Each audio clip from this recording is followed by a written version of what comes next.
Hallelujah.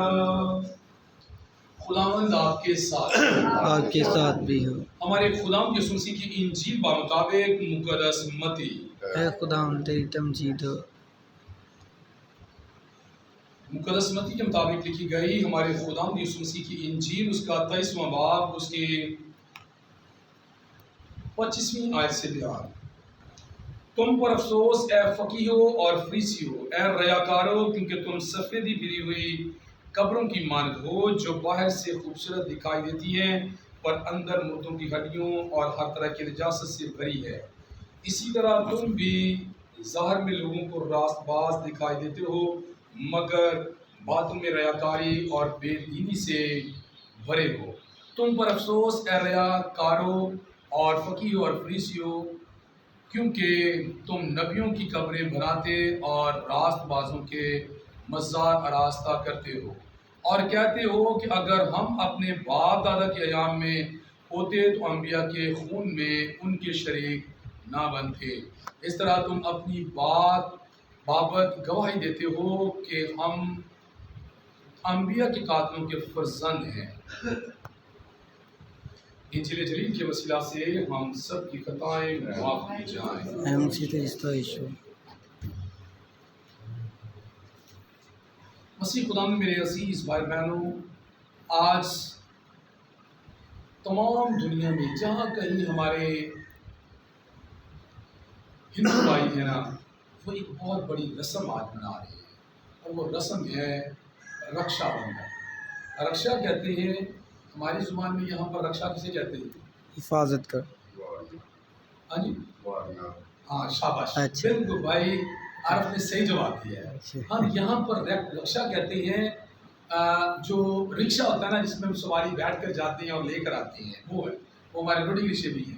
لیکن ایک لفظ ہے رکشا، صحیح لفظ ہوتا ہے رکشا، رکشا صحیح لفظ ہوتا ہے، اور ایک ہے رکشا۔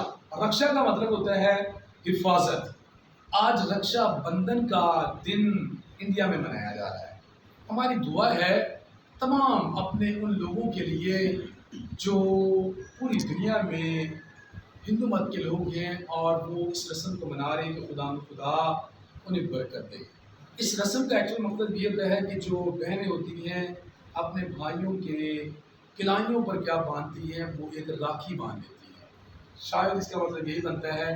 اور وہ اس سے مراد یہ ہوتا ہے کہ جو بھائی ہیں وہ اپنی بہنوں کی کیا ہیں، وہ محافظت کرنے والے ہیں، رہنمائی کرنے والے ہیں، ان کی حفاظت کرنے والے ہیں۔ یہ بڑا اچھا عمل ہے کہ سال ہر سال اس بات کو یاد کرنا، کسی بھائی کو یاد کروانا کہ تیری ڈیوٹی ہے کہ اپنی بہن کی دادرسی کر، اپنی بہن کا خیال رکھ۔ یہ بہت اچھا عمل ہے کہ سال ہر سال کسی کو یہ بات یاد کروانا۔ ہماری بھی دعا ہے پورے ملک پاکستان میں بسنے والے لوگوں کے لیے، کیونکہ پاکستان میں بھی ہندو لوگ رہ رہے ہیں اقلیت کی صورت میں، خدا انہیں اس رسم کو نبھانے اور خدا انہیں اس آج دن کو منانے میں برکت دے، اور انہیں اپنے نام، اپنے جلال کے لیے کاموں کو استعمال کرے۔ مسیح خدا میں میرے عزیز میں نے جب کہ آج کی پہلی تلاوت جو مقدس پالس رسول کے خط تسالونیکیوں کے نام میں سے لکھی ہے، جس میں مقدس پالس رسول نے اہم بات یہ فرمائی ہے کہ ہم نے بڑی محنت اور مشقت کے ساتھ کی ہے، انجیل کی منادی کی ہے، اور ہمیں چاہیے کہ ہم اس بات کے لیے خدا کا لگاتار کیا کریں، شکر ادا کریں۔ ابھی انجیل کی منادی ہے کیا؟ اچھا دیکھیے، منادی کا مطلب ہوتا ہے اعلان کرنا، ڈنڈورا پیٹنا، کسی کو بتانا۔ اور دیکھیں، میں یہاں پر پورے وثوق کے ساتھ کہہ سکتا ہوں کہ میں پورے بڑی محنت اور مشقت کے ساتھ یہاں پر آ کر انجیل کا کیا کرتا ہوں، پرچار کرتا ہوں۔ اور میں کل بھی آیا، کل میرے خیال میں کوئی فرق نہیں تھا سوائے بھائی حبیب کے، بھائی انور صاحب کے، اور ہمارے بزرگ یوسف صاحب تھے، کوئی بھی نہ آیا۔ ہم نے بیٹھ کر کلام کی باتیں کی 10 منٹس کے لیے، اور اس کے بعد ہم خدا کی مرضی کے مطابق دعا کرنے کے بعد اپنے اپنے گھروں کو رخصت ہو گئے۔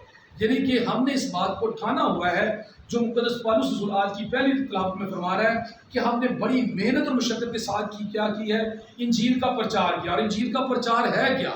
انجیل کا پرچار یہ ہے کہ یسوع مسیح نے جو فرمایا کہ جو صلح کرواتے ہیں وہ کیا ہوں گے، مبارک ہوں گے۔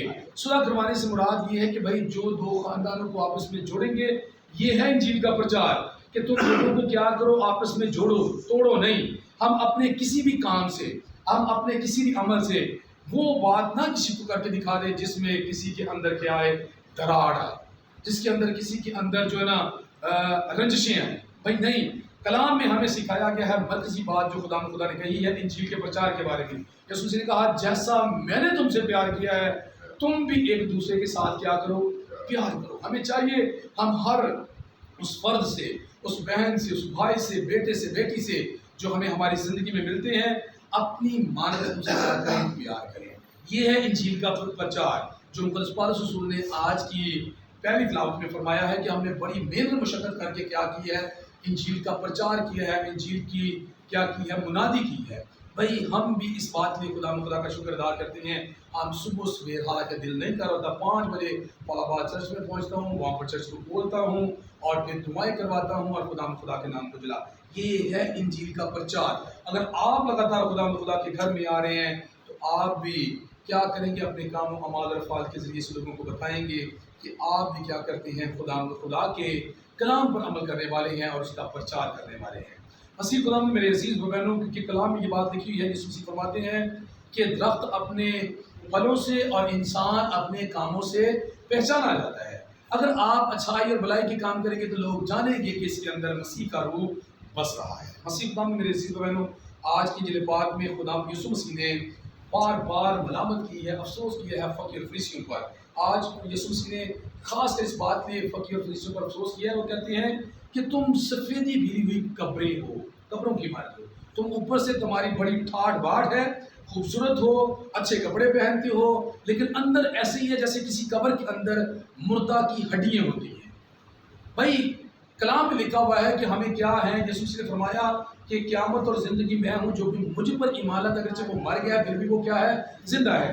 یہاں پر یسوع نے کہا ہے کہ تم سفیدی پھری ہوئی قبریں ہو. فقیر فریسیوں کو کہا گیا ہے کہ تم اندر سے اوپر سے کیا ہو، بڑے اچھے کپڑے پہنتے ہو، چوگے پہنتے ہو، اختیار والی اسٹرکس پکڑی ہوئی ہیں، لیکن اندر تمہارے کیا ہے، جیسے قبر اوپر سے خوبصورت نظر آتی ہے اور مثال کے طور پر قبر کے اوپر پتھر لگا دیا جائے، ٹائل لگا دی جائے، اوپر تختی لگا دی جائے، جسے کتبہ کہتے ہیں وہ لگا دیا جائے، وہ دیکھنے میں تو خوبصورت نظر آئے گی، لیکن اندر خدا ہی جانتا ہے کہ اس کے اعمال کے ذریعے سے اس کی ہڈیاں گلی ہیں، سڑی ہیں، کیا ان کا بنا ہے.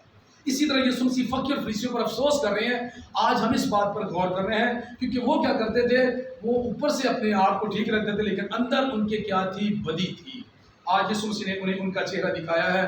آج کا کلام ہمیں بھی اس بات کے لیے ہمیں ہمارا چہرہ دکھا رہا ہے کہ اگر میں اندر سے ٹھیک نہیں ہوں، اوپر سے بس میں دیکھنے میں اچھا نظر آتا ہوں تو پھر وہ بے بنیاد ہے. پھر بالکل ویسے ہی ہوں جیسے کہ میں سفیدی بھری ہوئی قبروں کی مانند ہوں، اور اوپر سے اچھا لیکن اندر سے وہ مردہ جس کی ہڈیاں گلنے کے قریب ہیں، سڑنے کے قریب ہیں، پھر میں ایسا ہوں. آئیں آج کا کلام ہمیں اس بات کے لیے دعوت دیتا ہے کہ نہ کہ صرف ہم اوپر سے اپنے آپ کو صاف ستھرا رکھیں، ہمارے دلوں کو، ہمارے اندرون کو بھی ہمیں صاف رکھنے کی ضرورت ہے. خدا مجھے اور آپ کو یہ توفیق دے کہ ہم ایسا کر کے خدا کے نام کو جلا دے سکیں. مسیح ہمارے خدا کے وسیلہ سے آمین.